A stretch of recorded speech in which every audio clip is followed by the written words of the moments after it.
아들의 집 현관문 앞에 섰을 때 나는 내 가방을 두 손으로 꽉 쥐고 있었다. 무거운 가방이 아니었다. 옷 몇 벌과 약 그리고 손주에게 줄 과자 몇 봉지가 전부였다. 그런데도 손에 힘이 들어갔다.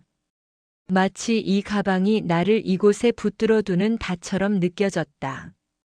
초인종을 누르기 전 나는 잠시 숨을 고르며 문패를 바라보았다. 박준호라는 아들의 이름이 깔끔한 서체로 새겨져 있었다. 결혼하고 이 집을 장만했을 때 아들은 얼마나 기뻐했던가. 전화로 한참을 떠들어댔다. 목소리에 설렘이 가득했었다. 그때의 그 밝은 목소리가 지금도 귓가에 맴돈다. 놀러 온다는 것과 산다는 것은 다르다. 나는 그걸 알았다. 하지만 손주가 다쳐서 누군가 돌봐야 한다는 며느리의 전화를 받았을 때 거절할 이유가 없었다. 아니, 거절할 용기가 없었다고 해야 맞을 것이다. 초인종 소리가 집 안으로 울려 퍼졌다. 경쾌한 멜로디였다. 곧 발소리가 들렸고 문이 열렸다. 어머님 오셨어요. 며느리 서진이가 환하게 웃으며 나를 맞았다. 단정한 남색 블라우스에 베이지색 슬랙스를 입은 그녀는 언제나처럼 흠잡을 데 없이 깔끔했다. 머리카락 한 올 흐트러지지 않았고 립스틱은 정확히 입술 선 안에만 발라져 있었다. 그 완벽함이 나를 불편하게 했다. 사람은 어딘가 빈틈이 있어야 자연스러운 법인데 서진이에게선 그런 빈틈을 찾을 수 없었다. 그래, 지민이는 괜찮니? 네, 많이 나아졌어요. 어서 들어오세요. 신발을 벗으며 현관을 둘러보았다. 흰색 대리석 바닥이 거울처럼 빛났다. 내 낡은 슬리퍼가 그 위에 놓이는 것이 미안할 정도였다. 신발장 위에는 인공 난초가 놓여 있었고 벽면에는 추상화 액자가 걸려 있었다. 모든 것이 잡지에서 본 듯한 모던한 인테리어였다. 차갑다는 생각이 들었다. 사람이 사는 집이라기보다 전시장 같았다. 방은 이쪽이에요. 서진이가 안내한 방은 거실 옆 작은 공간이었다. 창문이 하나 있었고 싱글 침대와 옷장, 작은 화장대가 놓여 있었다. 생각보다 좁았다. 아니, 좁다기보다 답답했다. 창문으로 보이는 것은 맞은편 아파트 벽면뿐이었다. 회색 콘크리트 벽. 거기 걸린 빨래들. 누군가의 생활이 저렇게 가까이, 그러나 닿을 수 없을 만큼 멀리 있었다. 불편하시면 말씀하세요. 괜찮아. 나는 가방을 침대 위에 내려놓으며 대답했다. 사실 괜찮지 않았다. 가슴 한쪽이 답답했고 숨이 잘 쉬어지지 않는 것 같았다. 하지만 뭐라고 말할 수도 없었다. 며느리는 이미 돌아서서 복도로 나가고 있었고 나는 그 뒷모습을 바라보며 묘한 소외감을 느꼈다. 첫날 저녁은 조용했다. 아들 준호가 퇴근해서 들어왔을 때 그는 피곤해 보였다. 눈 밑에 그늘이 져 있었고 어깨가 축 처져 있었다. 현관문을 열고 들어서는 아들의 발걸음에서 무게감이 느껴졌다. 삶의 무게, 책임의 무게. 엄마 오셨어요? 그래. 준호는 어색하게 웃으며 넥타이를 풀었다. 그 웃음이 예전과 달랐다.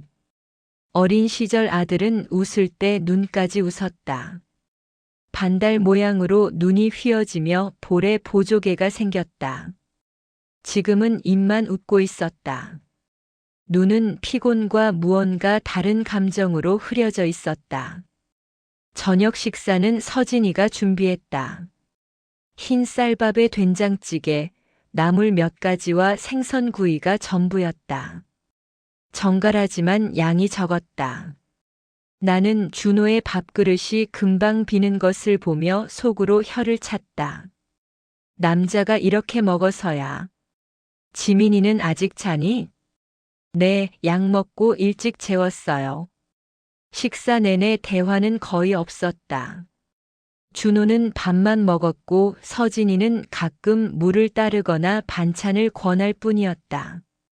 나도 말을 꺼내지 못했다. 이 집의 공기는 너무 조용했다. 밥 먹는 소리, 숟가락 부딪히는 소리만 들렸다. 그 소리들이 오히려 더 크게 느껴졌다. 식탁의 침묵이 목을 조이는 것 같았다. 나는 억지로 국을 한 숟갈 떠서 입에 넣었다. 목구멍으로 넘어가지 않았다. 억지로 삼켰다. 며느리는 아무렇지 않은 듯 생선을 발랐다. 그 손놀림이 기계적이었다. 식사를 마치고 방으로 돌아왔을 때 나는 침대에 앉아 한참을 멍하니 있었다. 창밖 맞은편 아파트에 불이 하나둘 켜지고 있었다. 저마다의 삶이 그 불빛 안에 있을 것이다. 싸우는 부부도 있을 테고 아이들 숙제를 봐주는 부모도 있을 테고 TV를 보며 웃는 가족도 있을 것이다. 이 집은 어떤 빛일까? 나는 문득 그런 생각이 들었다. 밖에서 보면 이 집도 저들처럼 평범한 불빛일 텐데 안에서 느끼는 것은 왜 이렇게 다를까? 다음 날 아침 지민이를 처음 봤다. 아이는 거실 소파에 누워 만화를 보고 있었다. 오른쪽 다리에 깁스가 되어 있었고 그 옆에 목발이 놓여 있었다. 할머니. 나를 보자마자 아이가 환하게 웃었다. 그 웃음을 보는 순간 내 가슴이 뜨거워졌다. 역시 손주는 달랐다. 이 집에서 유일하게 진짜 웃음을 보여주는 존재. 우리 지민이 많이 아팠지? 응, 근데 이제 괜찮아. 과자를 건네자 아이는 환호했다. 하지만 곧 부엌에서 며느리의 목소리가 들렸다. 지민아, 점심 먹고 먹어야지. 차갑지는 않았지만 단호한 목소리였다. 지민이는 고개를 끄덕이며 과자를 소파 옆에 내려놓았다. 실망한 기색이 역력했다. 하지만 아이는 토를 달지 않았다. 이미 배웠던 것이다. 오전 8시 반쯤 서진이가 출근 준비를 했다. 정장으로 갈아입고 가방을 챙기고 현관으로 나가는 그녀의 모습은 여느 직장인과 다르지 않았다. 다녀오겠습니다. 어머님, 지민이 좀 부탁드려요. 그래, 조심해서 다녀와. 문이 닫히는 소리가 들렸다. 집안에 나와 지민이만 남았다. 그제야 공기가 조금 가벼워진 것 같았다. 무언가에 눌려있던 것이 풀린 느낌. 그날 오전 나는 지민이와 함께 시간을 보냈다. 아이는 다리가 아파서 학교를 못 간다고 했다. 한 달 정도 쉬어야 한단다. 나는 아이에게 옛날 이야기를 들려주고 그림책을 읽어주었다. 지민이는 깔깔 웃으며 즐거워했다.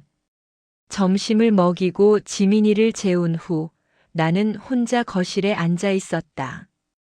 TV를 틀었지만 집중이 되지 않았다.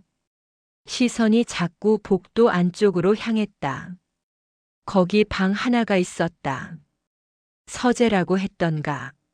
며칠을 지내면서 나는 그 방이 항상 잠겨 있다는 것을 알았다. 서진이가 출근할 때 문을 확인하는 것도 봤다. 손잡이를 돌려보고 2번, 3번 확인했다. 그 모습이 강박적으로 보일 정도였다. 일주일이 지났다. 나는 점점 이 집의 리듬에 익숙해졌다. 아침에 일어나면 지민이와 아침을 먹고 서진이를 배웅하고 오전엔 아이와 놀아주고 오후엔 TV를 보거나 낮잠을 잤다. 저녁엔 가족과 식사를 하고 일찍 방으로 들어갔다. 겉보기엔 평화로운 일상이었다. 하지만 그 평화는 얇은 유리 같았다. 서진이는 보통 6시쯤 퇴근했다. 집에 오면 곧바로 저녁 준비를 시작했다. 식사를 하고 설거지를 하고 지민이를 씻기고 재웠다. 그리고 9시쯤 되면 그 방으로 들어갔다. 서재로. 처음엔 책을 읽거나 업무를 마저 하는 줄 알았다. 하지만 밤 11시, 12시까지 불이 꺼지지 않았다. 새벽 1시가 넘어서도 방문 틈으로 빛이 새어나왔다. 나는 밤마다 그 빛을 봤다. 화장실을 가려고 일어날 때마다, 물을 마시러 나올 때마다 그 방에는 불이 켜져 있었다. 그리고 가끔, 아주 가끔 키보드 치는 소리가 들렸다. 탁탁탁. 규칙적이고 빠른 타건 소리. 밤에 저렇게 늦게까지 뭘 하는 걸까? 궁금증이 커져갔다. 하지만 물어볼 수 없었다. 며느리와 나 사이에는 보이지 않는 벽이 있었다. 어느 날 밤 나는 화장실을 다녀오다가 그 방 앞에 섰다. 문틈으로 빛이 새어나오고 있었다. 그리고 소리가 들렸다. 키보드 소리뿐 아니라 낮게 무언가를 중얼거리는 소리. 나는 귀를 문에 가까이 댔다. 심장이 빨리 뛰었다. 이러면 안 된다는 걸 알면서도 멈출 수 없었다. 네, 확인했습니다. 며느리의 목소리였다. 낮고 조심스러웠다. 평소와 다른 톤이었다. 더 날카롭고 더 긴장되어 있었다. 나는 얼른 몸을 뗐다. 그리고 방으로 돌아갔다. 침대에 누웠지만 잠이 오지 않았다. 며느리가 밤마다 저 방에서 무엇을 하는지 계속 생각이 맴돌았다. 2주가 지났다. 나는 여전히 그 방이 궁금했다. 궁금증은 점점 커져서 이제는 집착에 가까워졌다. 낮에도 그 방 생각을 했고 밤에도 그 방의 불빛을 의식했다. 준호에게 물어볼까도 생각했다. 서진이가 밤마다 무엇을 하는지 아느냐고. 하지만 아들도 모르는 것 같았다. 아니, 관심이 없는 것 같았다. 준호는 저녁을 먹고 나면 거의 자기 방에만 있었다. 어느 날 저녁 식사를 하다가 나는 조심스럽게 물었다. 서진아, 요즘 밤에 일이 많니? 며느리가 나를 봤다. 표정이 굳었다. 네. 밤늦게까지 불 켜져 있길래. 아, 업무 정리하는 거예요. 그렇구나. 몸은 괜찮고? 네, 괜찮습니다. 대화는 거기서 끝났다. 하지만 나는 알았다. 며느리가 경계하고 있다는 것을. 그녀의 어깨가 긴장으로 굳어 있었고 손이 미세하게 떨리고 있었다. 그날 밤부터 서진이는 더 조심했다. 방문을 확실히 잠그고 목소리도 더 낮췄다. 하지만 그럴수록 내 의심은 더 커졌다. 3주째 접어들었을 때 나는 이상한 변화를 느꼈다. 서진이가 조금씩 방심하기 시작한 것이다. 처음엔 항상 문을 잠그고 모든 것을 철저히 숨겼는데 시간이 지나면서 가끔 허점이 보였다. 어쩌면 그녀도 지쳤던 것 같다. 밤마다 늦게까지 일하고 아침 일찍 출근하고 그 반복 속에서 조금씩 해이해졌다. 내가 그저 늙은 시어머니일 뿐이라고 위협이 되지 않는다고 생각했는지도 모른다. 어느 날 오후 서진이는 집에 일찍 돌아왔다. 회사에 급한 일이 있다며 서재로 들어갔다. 나는 거실에서 지민이와 놀고 있었다. 1시간쯤 지났을까? 초인종이 울렸다. 택배였다. 서진이가 서재에서 나와 현관으로 갔다. 택배 기사와 이야기를 나누며 서류에 사인하는 모습이 보였다. 그때였다. 나는 복도를 봤다. 서재 문이 열려 있었다. 그리고 안에서 푸른 빛이 새어나오고 있었다. 컴퓨터가 켜져 있는 것이다. 심장이 쿵 하고 떨어졌다.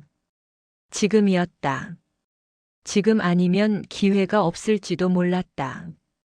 현관에서 서진이의 목소리가 계속 들렸다. 택배 기사와 뭔가를 확인하고 있었다. 나는 지민이에게 조용히 놀라고 말하고 천천히 일어났다. 복도로 걸었다. 맨발로. 소리를 죽이며. 심장이 미친 듯이 뛰었다. 서재 문 앞까지 갔다.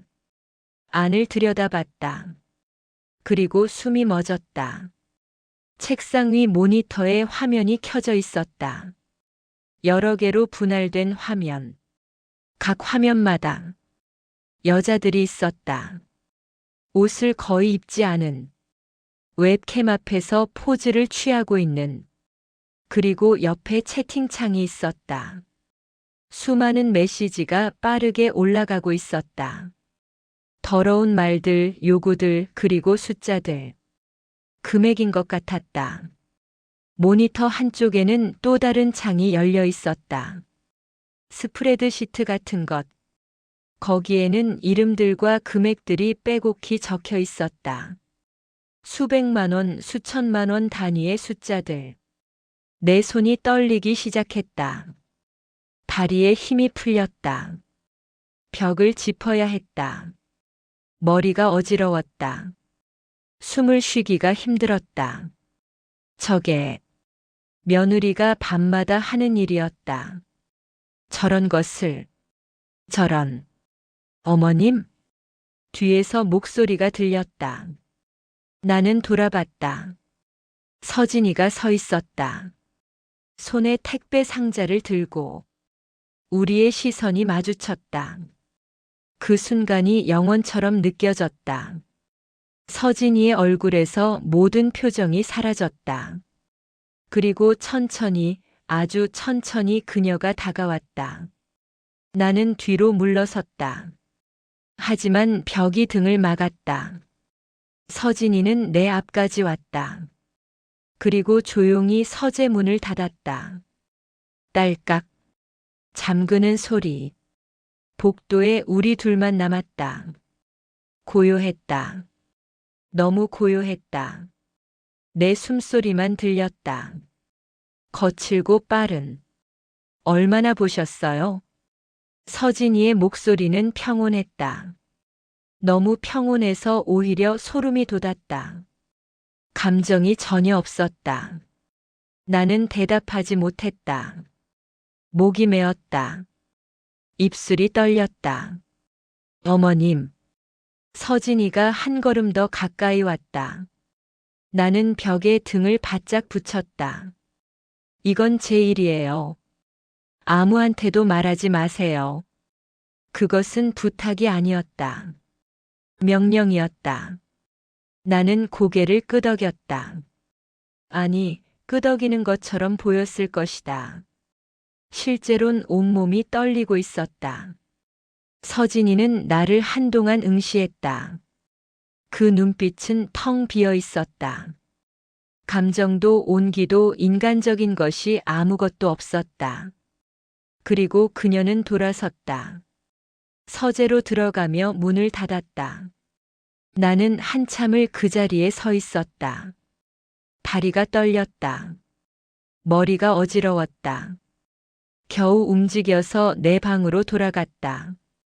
침대에 주저앉았다. 이불을 끌어안고 몸을 웅크렸다. 추웠다. 한여름인데도 온몸이 얼어붙는 것 같았다. 며느리가 무엇을 하는지 이제 알았다. 그 방 안에서 밤마다 무엇을 하는지. 불법적인 일. 더럽고 추악한 일. 나는 이불을 뒤집어 쓰고 울었다. 소리 없이. 베개에 얼굴을 묻고. 눈물이 멈추지 않았다. 그날 밤 이후 나는 며칠을 앓았다. 방에서 나오지 못했다. 어지럽다고 몸이 안 좋다고 했다. 거짓말은 아니었다. 정말 몸이 안 좋았다. 밥을 먹어도 토할 것 같았고 누워 있어도 가슴이 답답했다. 지민이가 와서 문 너머로 물었다. 할머니, 괜찮아? 응, 할머니가 조금 피곤해서. 아이의 목소리가 멀어졌다.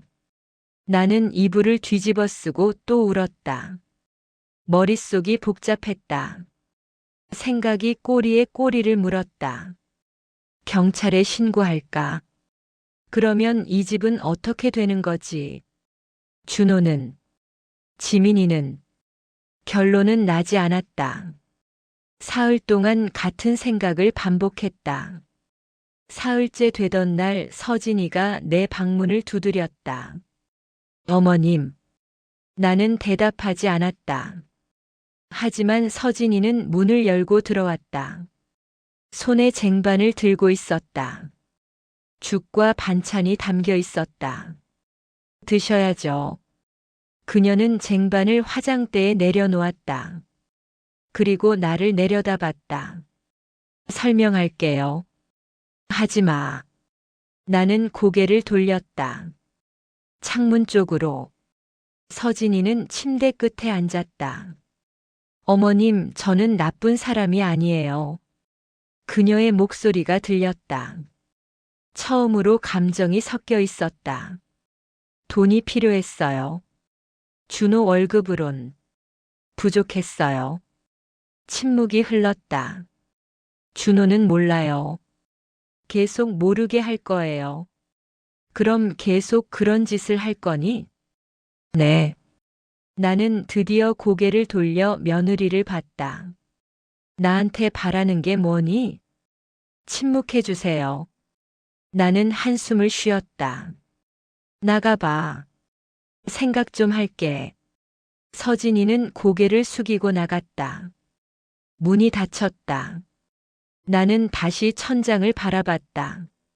나는 결국 방에서 나왔다. 계속 숨어 있을 수는 없었다. 하지만 모든 게 달라졌다. 서진이를 볼 때마다 그날의 화면이 떠올랐다. 식사 시간이 고역이었다. 목구멍으로 넘어가지 않았다. 준호는 아무것도 몰랐다. 그는 여전히 피곤한 얼굴로 출근했다가 퇴근했다.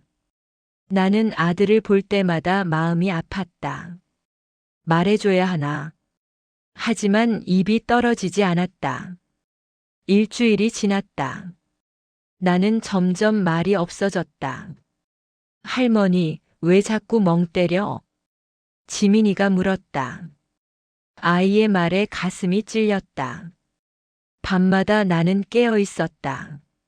서재의 불빛을 봤다. 여전히 새벽까지 켜져 있었다. 열흘이 더 지났다. 나는 점점 지쳐갔다. 이 비밀을 혼자 안고 있는 것이 너무 힘들었다. 어느 날 오후 나는 아파트 단지 벤치에 앉아 있었다. 밖에 나와 바람을 쉬고 싶었다. 그때 옆동에 사는 최 여사가 지나가다 나를 봤다. 어머, 이정순 씨 아니세요? 나는 고개를 들었다. 최 여사는 나와 비슷한 나이였다.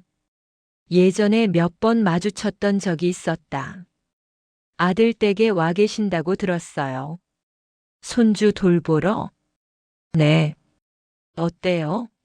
며느리랑 잘 지내세요? 나는 대답하지 못했다. 최 여사는 내 표정을 보더니 알겠다는 듯 고개를 끄덕이며 내 옆에 앉았다. 다 그래요. 며느리랑 사는 거. 최 여사의 말에 나는 고개를 끄덕였다. 그리고 갑자기 눈물이 났다. 참았던 것이 터지는 것처럼. 나는 얼른 고개를 돌렸다. 하지만 최 여사는 이미 알아챘다. 이정순 씨 무슨 일 있어요? 아니, 얼굴이 안 좋으세요. 많이 힘드신가 봐. 최 여사가 내 손을 잡았다. 그 손의 온기가 느껴졌다. 오랜만에 느끼는 다른 사람의 온기. 나는 참았던 것을 더 이상 참을 수 없었다. 최 여사님. 네. 며느리가 이상한 일을 해요. 말이 터져 나왔다. 멈출 수 없었다. 나는 최 여사에게 말했다. 내가 본 것을, 그날의 일을, 모니터에 비친 화면들을. 최 여사의 얼굴이 점점 굳어졌다. 그게 정말이에요? 제가 직접 봤어요. 세상에. 최 여사는 한동안 말이 없었다. 충격을 받은 것 같았다. 그리고 조심스럽게 입을 열었다. 그건 신고해야 하는 거 아니에요? 어떻게 신고해요? 내 며느린데. 그래도 범죄잖아요. 알아요. 하지만 신고하면 이 집이 어떻게 돼요? 내 아들은, 손주는. 최 여사는 내 손을 꽉 잡았다. 이정순 씨, 이건 심각한 문제예요. 그럼 어쩌란 말이에요? 나는 울음을 터뜨렸다. 벤치에 앉아서, 아파트 단지 한가운데서 최 여사는 내 등을 토닥였다. 한참을 그렇게 있었다. 집으로 돌아왔을 때 나는 결심했다. 준호와 이야기해야겠다고. 아들은 알아야 한다. 저녁 식사 후 나는 준호를 불렀다. 준호야, 엄마랑 잠깐 얘기 좀 하자. 준호는 이상하다는 표정으로 나를 봤다. 무슨 일인데요? 너희 방으로 가자. 우리는 준호의 방으로 갔다.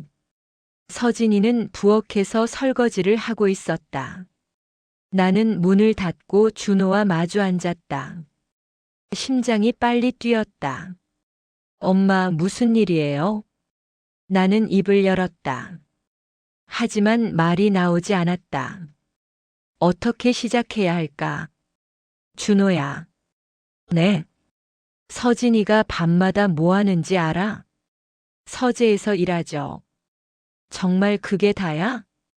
준호의 표정이 변했다. 뭔가 느낀 것이다. 무슨 말씀이세요? 나는 깊게 숨을 들이쉬었다. 그리고 말했다. 내가 본 것을, 모니터 화면에 비친 것들을, 채팅창의 더러운 말들을, 금액들을. 준호의 얼굴에서 피가 빠져나갔다. 손이 떨리기 시작했다. 그게 정말이에요? 엄마가 직접 봤어. 안 돼. 준호는 머리를 감싸 쥐었다. 몸이 앞으로 구부러졌다. 안 돼, 안 돼. 나는 아들의 어깨에 손을 얹었다. 아들의 어깨가 떨리고 있었다. 준호야. 이상하다고 생각했어요. 돈이 갑자기 많아졌거든요. 서진이가 보너스 받았다고 했는데. 준호의 목소리가 갈라졌다. 어떻게 이럴 수가. 그때 방문이 열렸다. 서진이가 서 있었다. 우리를 번갈아 보며. 표정이 없었다. 침묵이 흘렀다. 준호는 아내를 올려다봤다. 그 눈빛에는 배신감과 분노와 슬픔이 뒤섞여 있었다. 서진아. 들으셨군요. 서진이의 목소리는 차가웠다. 그녀는 나를 쳐다봤다. 말씀하셨군요, 어머님. 말해야 했어. 준호가 알아야지. 서진이는 한숨을 쉬었다. 그리고 방 안으로 들어와 문을 닫았다. 그래요. 제가 했어요. 준호가 일어섰다. 주먹을 쥔 채. 왜 그런 짓을 한 거야? 돈 때문이에요. 돈? 당신 월급으론 부족했어요. 그래도 다른 방법이 없었어요. 준호가 소리쳤다. 거짓말. 얼마든지 다른 방법이 있었어. 서진이는 눈 하나 깜짝하지 않았다. 당신은 몰라요. 매달 적자였어요. 그럼 나한테 말을 했어야지. 말해서 뭐가 달라져요? 준호는 대답하지 못했다. 그리고 주저앉았다. 침대 끝에 나는 두 사람의 대화를 듣고 있었다. 가슴이 찢어지는 것 같았다. 그날 밤 집 안은 조용했다. 이상할 정도로 조용했다. 준호와 서진이는 각자 방에 있었다. 나는 어둠 속에서 거실 소파에 앉아 있었다. 불은 켜지 않았다. 자정쯤 준호의 방에서 소리가 들렸다. 낮게 다투는 소리. 나는 귀를 기울였다. 이혼하자. 준호의 목소리였다. 뭐라고요? 나는 너랑 더 이상 못 살아. 지민이는요? 내가 키울게. 웃기지 마세요. 서진이의 목소리가 높아졌다. 저는 이혼 안 해요. 왜? 이 집이 제 명의예요. 이혼하면 저는 다 잃어요. 그래서 계속 그런 짓을 할 거야? 필요하면요. 침묵이 흘렀다. 그리고 무언가 깨지는 소리가 들렸다. 나는 벌떡 일어났다. 준호야. 나는 방문을 두드렸다. 안에서 아무 대답이 없었다. 나는 문을 열었다. 준호는 벽에 기대서 있었다. 손에서 피가 나고 있었다. 바닥에 깨진 컵이 있었다. 서진이는 침대에 앉아 무표정하게 우리를 바라보고 있었다. 준호야, 손. 나는 아들에게 달려갔다. 괜찮아요. 괜찮긴 뭐가 괜찮아. 나는 준호를 부엌으로 데려갔다. 손을 씻기고 소독약을 발랐다. 준호는 아무 말도 하지 않았다. 준호야. 엄마, 제가 잘못했어요. 무슨 소리야? 제가 더 잘했어야 했는데. 아니야. 그건 서진이가 선택한 거야. 하지만 준호는 고개를 저었다. 나는 아들을 끌어안았다. 준호는 내 품에서 울기 시작했다. 소리 없이, 어깨를 떨며. 얼마나 울었을까. 준호는 진정했다. 얼굴을 닦고 방으로 돌아갔다. 나는 거실에 홀로 남았다. 다음 날 아침, 전날 일어난 일은 거짓말인 것만 같았다. 모든 게 정상인 것처럼 집안은 고요했다. 아침 식사는 평소처럼 진행됐다. 서진이가 음식을 차렸고 준호는 말없이 먹었고 지민이는 밝게 웃었다. 하지만 공기는 달랐다. 준호와 서진이는 서로를 보지 않았다. 준호의 손에는 붕대가 감겨 있었다. 지민이가 물었다. 아빠, 손 왜 그래? 넘어졌어. 짧은 대화. 그리고 다시 침묵. 준호가 평소처럼 출근하고 서진이도 출근했다. 나는 지민이와 거실에 있었다. 아이는 그림을 그리고 있었다. 집 그림이었다. 우리 가족이야. 가족. 나는 그 단어를 곱씹었다. 오후쯤 현관 초인종이 울렸다. 최 여사가 서 있었다. 이정순 씨. 잠깐 얘기 좀 해요. 우리는 거실 소파에 앉았다. 지민이는 자기 방에서 놀고 있었다. 아드님한테 말씀하셨어요? 응. 그래서요? 싸웠어. 많이. 나는 어젯밤 일을 얘기했다. 이정순 씨, 이건 신고해야 해요. 하지만, 생각해보세요. 저런 환경에서 아이가 자라면? 최 여사는 내 손을 잡았다. 혹시 알아요? 더 큰 범죄가 연루돼 있을 수도 있어요. 나는 눈을 감았다. 최 여사의 말이 맞았다. 일주일만 생각해 볼게요. 너무 오래 끌지 마세요. 최 여사는 갔다.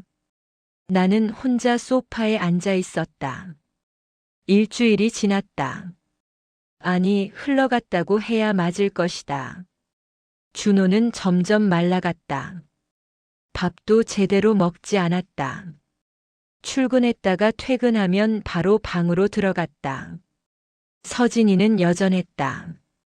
출근하고 저녁을 준비하고 밤에는 계속해서 서재로 들어갔다. 어느 날 밤 나는 잠들지 못하고 누워 있었다. 복도에서 서재 문이 열리는 소리가 들렸다. 나는 조심스럽게 일어났다. 방문을 살짝 열고 복도를 내다봤다. 서진이가 화장실에서 나오고 있었다. 우리의 눈이 마주쳤다. 그녀는 나를 보며 멈췄다. 그리고 천천히 다가왔다. 나는 문을 열고 복도로 나섰다. 아직도 고민 중이세요? 서진이의 목소리는 낮았다. 응. 신고하실 거예요? 모르겠어. 서진이는 내 앞에 섰다. 얼굴이 창백했다. 신고하시면 저는 감옥 가요. 이 집은 경매 넘어가고 지민이는 어린이집도 못 다니게 돼요. 알아. 준호는 직장에서 잘릴 수도 있어요. 그것도 알아. 그래도 하시겠어요? 나는 대답하지 못했다. 서진이는 한숨을 쉬었다. 어머님, 세상이 그렇게 깨끗하지 않아요. 그건 변명이야. 변명이 아니라 현실이에요. 그녀가 차갑게 돌아섰다. 생각 많이 하세요. 쾅 하며 서재 문이 닫혔다. 나는 한참을 그 자리에 서 있었다. 다음 날 나는 결심했다. 더 이상 미룰 수 없었다. 준호가 출근하고 서진이도 나간 후 나는 최 여사에게 전화했다. 여보세요? 최 여사님, 저예요. 이정순 씨. 결정하셨어요? 신고하려고요. 전화 너머로 침묵이 흘렀다. 잘 생각하셨어요. 제가 같이 가줄게요. 우리는 오후에 만나기로 했다. 나는 전화를 끊고 한참을 소파에 앉아 있었다. 심장이 빨리 뛰었다. 손이 떨렸다. 정말 이게 맞는 걸까 하는 의문이 계속 들었다. 하지만 돌아갈 수는 없었다. 이미 결정했다. 오후 2시 나는 최 여사와 만나 경찰서로 갔다. 작은 건물이었다. 안으로 들어가니 경찰관이 맞았다. 무슨 일로 오셨습니까? 신고하러 왔습니다. 나는 모든 것을 말했다. 내가 본 것을, 며느리가 하는 일을. 경찰관은 심각한 표정으로 기록했다. 증거가 있으십니까? 직접 봤어요. 육안으로 본 것만으로는 부족합니다. 확인이 필요합니다. 그럼 확인하세요. 경찰관은 고개를 끄덕였다. 주소를 알려주시겠습니까? 나는 아들의 집 주소를 불렀다. 내 목소리는 떨리지 않았다. 이상하게도 마음이 편해졌다. 드디어 옳은 일을 하고 있다는 느낌이었다. 경찰이 집에 간 것은 그날 오후였다. 나는 최 여사 집에서 기다렸다.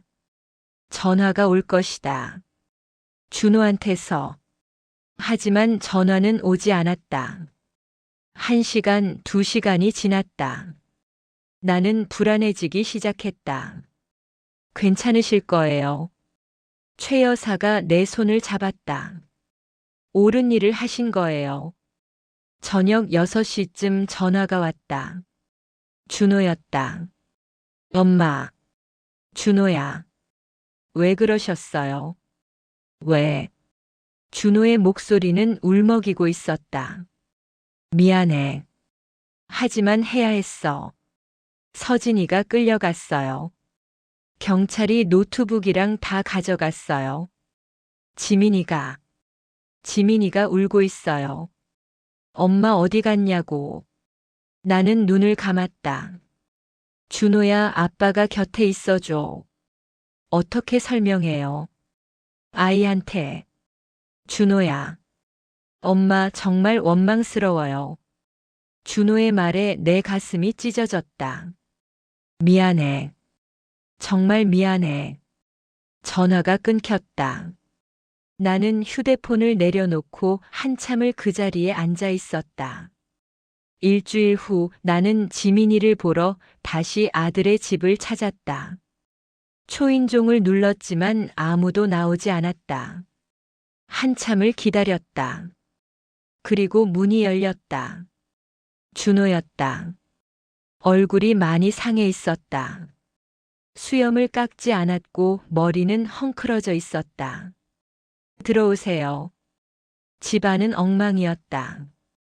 거실에 물건들이 널려 있었고 부엌에는 설거지가 쌓여 있었다. 지민이는 방에 있어요.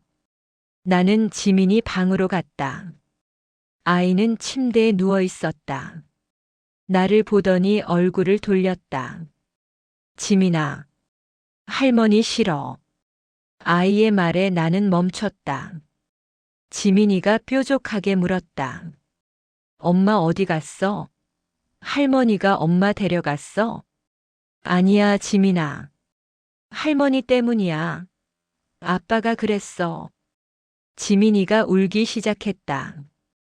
나는 아이를 안으려 했지만 아이는 밀쳐냈다.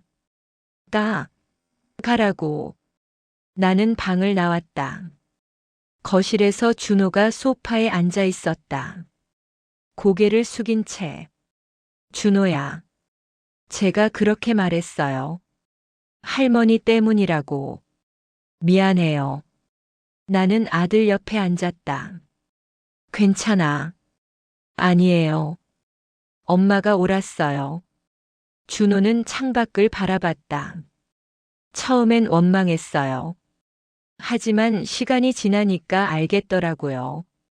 준호야. 서진이가 하던 일. 알고 보니 더 심각했대요. 나는 숨을 삼켰다. 그걸 내가 모른 척 했다면 지민이한테도 안 좋은 영향을 주었을 거예요. 엄마가 막아주셔서 감사해요. 고마워, 준호야. 우리는 한참을 조용히 앉아 있었다. 창밖으로 햇살이 들어왔다. 따뜻했다. 그로부터 시간이 더 흘렀다. 나는 가끔 준호의 집을 찾았다. 지민이는 점점 밝아졌다. 엄마 이야기는 가끔 했지만 예전만큼 울지 않았다. 준호는 달라졌다. 더 강해진 것 같았다. 혼자 아이를 키우고 집안일을 하고 직장 생활을 했다. 어느 날 준호가 말했다. 엄마 이사하려고요. 이사? 네. 이 집은 경매로 넘어가요. 그럼 어디로? 작은 아파트요. 지민이랑 둘이 살기엔 충분해요. 그래. 엄마도 같이 사실래요? 나는 놀라서 준호를 봤다. 나? 네. 지민이가 할머니랑 같이 살고 싶대요. 하지만 저도 그러면 좋겠어요. 나는 한참을 생각했다. 다시 아들과 사는 것. 그래, 같이 살자. 정말요? 응. 준호는 웃었다. 오랜만에 보는 진짜 웃음이었다. 이사한 집은 작았다. 방 2개, 거실 하나. 하지만 충분했다. 나는 지민이와 한 방을 쓰기로 했다. 아이는 좋아했다. 새 집에서의 첫날 밤 나는 창문을 열었다. 바람이 들어왔다. 시원했다. 멀리 산이 보였다. 준호가 거실에서 TV를 보고 있었다. 지민이는 내 옆에서 그림을 그리고 있었다. 평화로웠다. 할머니. 응? 우리 행복하게 살 수 있을까?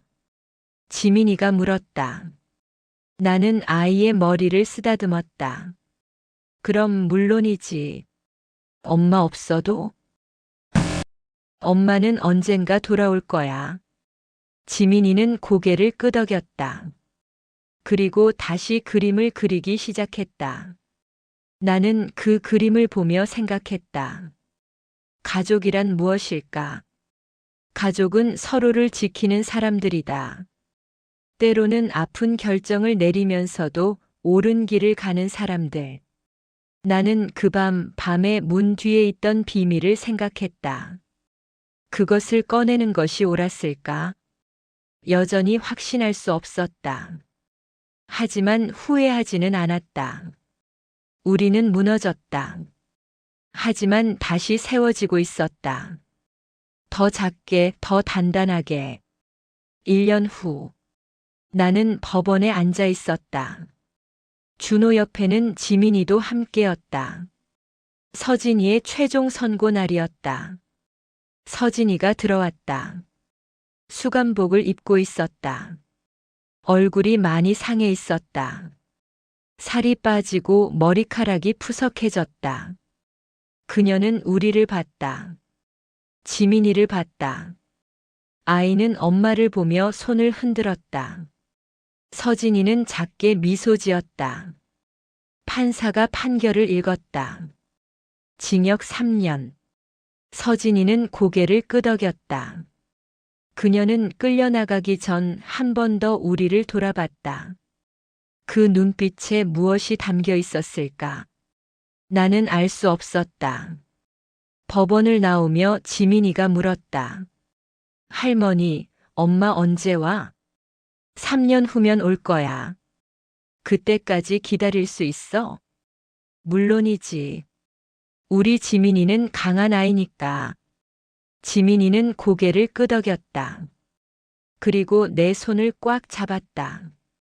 우리는 햇살 아래를 걸었다. 준호와 지민이와 나. 불완전하지만 여전히 가족이었다.